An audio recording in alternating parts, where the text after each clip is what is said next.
Hello viewers, আমাদের চ্যানেলের নতুন একটা ভিডিওতে আপনাদের সবাইকে স্বাগতম। তো আজকের ভিডিওতে আমি আপনাদের সামনে আলোচনা করব কীভাবে আপনারা যে কোনো ফটোর ব্যাকগ্রাউন্ড রিমুভ করতে পারবেন। যে কোনো ফটোর যদি ব্যাকগ্রাউন্ডটা এক কালার থাকে অথবা অন্য কালারই থাকুক, সমস্যা নেই, কিন্তু আপনারা কীভাবে রিমুভ করতে পারবেন সেই ব্যাকগ্রাউন্ডটা। তো চলুন না বেশি কথা না বাড়িয়ে ভিডিওটা শুরু করা যাক। তো এর জন্য সর্বপ্রথমে আপনারা আপনাদের ফোনে ব্যাকগ্রাউন্ড বিজি অথবা ব্যাকগ্রাউন্ড বিজি লিখে প্লে স্টোরে গিয়ে সার্চ করে এই অ্যাপ্লিকেশনটা আপনারা আপনাদের ফোনে ইনস্টল করে নেবেন।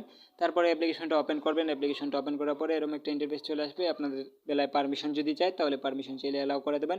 তারপরে এখান থেকে দেখতে পাবেন লোড এ ফটো বলে অপশন রয়েছে, এটার উপর টাচ করবেন। তারপরে এখান থেকে আপনারা আপনার গ্যালারি থেকে যে কোনো একটা ফটো সিলেক্ট করে নেবেন। আমি এখান থেকে আমার গ্যালারি থেকে ফটো একটা সিলেক্ট করে নিচ্ছি। আপনারা আপনাদের যে কোনো একটা ফটো সিলেক্ট করে নেবেন। আমি এখান থেকে আমার ফটোটা সিলেক্ট করে নিচ্ছি। আপনারা আপনাদের ফটোটা যে কোনো ফটোটা সিলেক্ট করে নিতে পারেন। আমি এখান থেকে ধরুন এই যে ফটোটা রয়েছে এই ফটোটা আমি এখান থেকে সিলেক্ট করব। তো এখান থেকে এটার উপর আমি টাচ করলাম।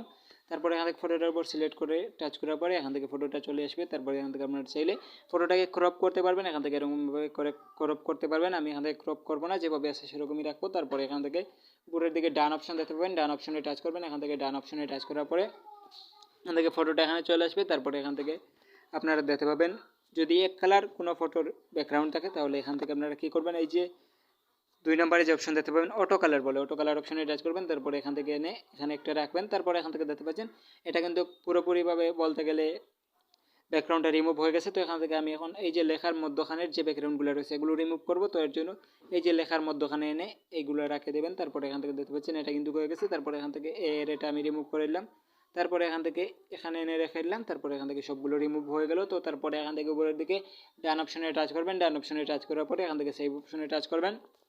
তারপরে এখান থেকে ফিনিশ অপশনে টাচ করে দেবেন। এভাবেই মূলত আপনারা যে কোনো ফটোর ব্যাকগ্রাউন্ড রিমুভ করতে পারবেন। তো এই ছিল আজকের ভিডিও। আশা করি ভিডিওটি আপনার কাছে ভালো লেগেছে। আর ভিডিওটা যদি ভালো লেগে থাকে তাহলে অবশ্যই একটা লাইক করবেন এবং আমাদের চ্যানেলে নতুন হলে চ্যানেলটাকে সাবস্ক্রাইব করে পাশে থাকা বেল আইকনটি অন করে দেবেন। তো দেখা হবে পরবর্তী কোনো নতুন ভিডিওতে। ততক্ষণ পর্যন্ত সবাই ভালো থাকবেন, সুস্থ থাকবেন। আল্লাহ হাফিজ।